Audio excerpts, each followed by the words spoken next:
What's up, everybody? We are back again, and today we have a bit of a follow up on the entire Mario Judah situation because it turns out that he actually scammed more than once, taking over $1,000 from another artist named Young and Queasy. What happened here is that he ended up reaching out to an account that went under the name Mario Judah's Manager or something along those lines, asked him how much it was for a feature. He told him it was $500 and another $500 if he wanted to get a Mario Judah produced beat as well. And he actually ended up going through with that because, after all, $1,000 for a mainstream artist like Mario Judah to produce you a beat as well as give you a feature is a pretty good deal. But unfortunately, after sending him $400 for the first half of the payment, the entire account ended up going ghost, and not only that, they disappeared. And that's why this time, unlike usual, I'm not able to show you any proof of the conversation between Young and Queasy and Mario Judah because unfortunately he didn't screenshot the conversation and the entire account got deleted, so there's no way to go back and try to get those screenshots. But don't worry guys, you already know me. I would never make a video based off of what somebody said with absolutely no evidence. Unfortunately, if you ended up getting scammed by an artist and you don't have any proof that you were scammed, I won't be able to make a video because you could say something that's not true and I would have no way to back it up. But this story goes a little bit deeper than simple scamming. So basically, I'm going to let Young and Queasy explain the entire situation himself because he sent me a couple voice messages explaining exactly what went down, and let me tell you, it's kind of crazy.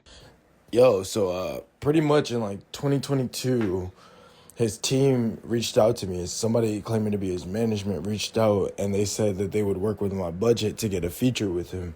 So I said, all right, for 1,000, let me get the feature in the video. So he was like, all right, that's fine and dandy, and they were gonna do it. I send the money. After I send the money, the guy told me to email him the track. When I emailed him the track, he told me it would take about a week or two. All right. Uh, it didn't even get to that long. It got like 3 days where I started noticing some shit was janky because his management would reply back to any question I had like immediately.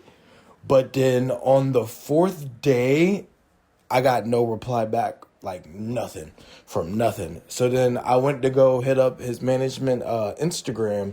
That Instagram was taken. Yeah, when I noticed that like the account was taken down, I was upset. So I started reaching out to people that I thought could try to find it. I wasn't as lit as I was now at the time. But when I ended up getting recently, this happened like this year. Realize I told you this happened in 2022. This year, I finally got in contact with him after I got my boy Poetic Flacco from No Jumper. Shout out Poetic Flacco, to make a post for me. When he made the post for me, I posted all the receipts and everything, and immediately Mario Judah DM'd me. Right after he DM'd me, he DM'd like all my people, mainly my boy Manny. After he So after he DM'd my boy Manny Wave started talking to him and gave him my number, and then I personally talked to Mario Judah on the phone throughout the whole situation and explained to him. What Mario Judah was explaining to me was he had some guy as his management, that was his representation, and that guy ended up becoming a scammer and scammed most of his fans out of like the bread and stuff. Now, I don't know how true that is or to the extent of what the truth was, but I know it did only take him about a week to pay me back my money. So like it wasn't that bad. He actually did eventually pay me back and give me an apology. So I didn't really want to dogpile on to bash him, but I wanted to let everyone, the public, know that like I actually experienced what a lot of people are experiencing, and the rumors have happened, and it has been true that like someone who was representative in his camp was scamming people.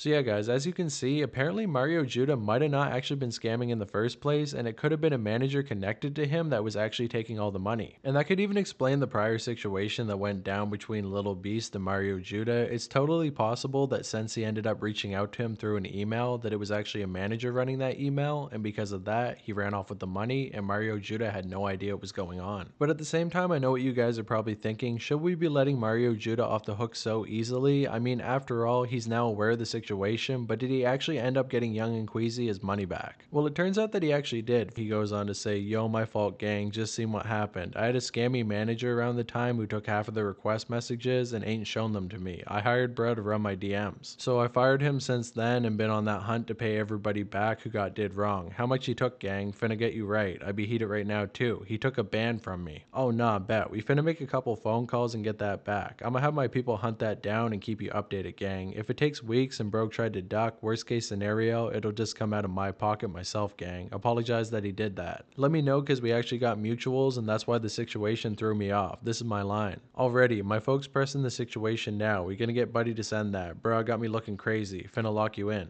And surprisingly after that, Mario Judah actually gave him the money back, which is very nice to see after all the stories of these rappers taking money and then making every single excuse in the book for why they can't give it back. It turns out that if you actually want to make the situation right, you can do so. I mean, it's super unfortunate that this happened in the first place, but Mario Judah even said that if he couldn't get the money back from the scammy manager, that he would pay him back out of pocket, and that goes to show how much character Mario Judah actually has. I mean, he wasn't even the one who scammed him in the first place. It was only somebody using Mario's name to try to get money, but he still went through all of the trouble to track down the money and make sure that he made the situation right. Sure, was he probably trying to save face a little bit? Yes, but at the same time, at least he got the money back. And if Mario can give $1,000 back out of his own pocket to somebody who wasn't even scammed by him firsthand and only somebody connected to him, then 83 Hades can definitely do the same thing. Little Lotus can definitely do the same thing. We should start expecting more from these artists. And when they end up scamming, we should expect that they will give the money back. I mean, that kid got an apology from Little Lotus, but to this day, he never gave the money back and he's riding around on horseback, putting out new songs and living his life day to day, not really giving a shit whatsoever. And that kid is never going to get his money back. However, as much props as I want to give to Mario Judah, it definitely does make me think a little bit deeper about what's really going on with the guy right now, because not only did he stop making music after a couple years, he seemed to get into a bad deal, but he also has a manager who's taking his own fans' money. I mean, don't get me wrong, it's definitely on Mario for letting somebody like this in his circle. I mean, he was running your DMs, acting under your name, and basically using you as a scapegoat for him to steal money, which is definitely not a good look, but at the same time, it speaks to a bigger problem that's going on with Mario and his entire career. It doesn't seem like anybody in his camp actually has his best interest in mind, and they're all trying to make a quick buck off of the name that he himself built. I mean, I think Mario really messed up by leaving his day one homies behind at One Room Media and running off and signing that deal behind their back, but at the same time, at this point, I really want to hear his side of the story. I mean, I really wish that he would stop with the live streams and the antics and come out with his story of what exactly happened after he signed that record deal, because I feel like if he were to tell his story and how he got screwed over by the industry, he might be able to save other artists from getting in a similar situation. I mean, Mario is an incredibly talented artist. Not only is he able to sing, but on top of that, he's able to create his own beats, and he's very good at marketing himself on top of that. There's absolutely no reason that he shouldn't be a bigger artist than he already is, and the only reason that he's not bigger is because he hasn't been putting anything out. There's something a lot darker going on behind the scenes, I think more than any of us realize, and unfortunately, we were only able to peer behind the curtain just a little bit with this entire scamming arc, but it is nice to see that Mario Judah himself wasn't actually out there trying to scam his own fans. And here's hoping these videos might be able to get big enough to gain his attention, so maybe he can rectify the entire situation between him and Lil Beast. I know that Lil Beast already got his money back from the bank, but at the very least, I feel like Mario Judah could maybe say sorry or kind of explain what went down there as well. But right now, the verdict is that Mario Judah himself is not actually a scammer, and it was really somebody on his team that scammed. At least that's what we're going with, because he actually got the guy's money back, but at the same time, he definitely messed up by letting that person be on his team. But with all that being said, here's hoping that Mario Judah can get himself into a better situation, stop letting people like that be around him, and maybe we can see some new music and an explanation from him in the near future, but unfortunately, I don't think that's going to be in the cards, guys. But yeah, for all you scumbag rappers who keep taking people's money and saying that you can't get it back, here's proof that you actually can. So the ball's in your court, Little Lotus, Young Simi, 83 Hades, and probably countless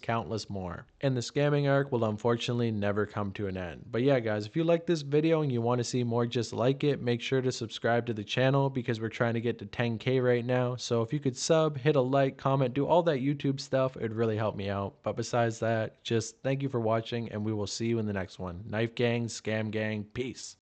Alright everybody, before we close off this video, I want to make a small correction because it turns out that when Mario Judah initially was asking for the money for the feature, he actually ended up sending Young and Queasy a video of himself in the studio that I'll show you right here.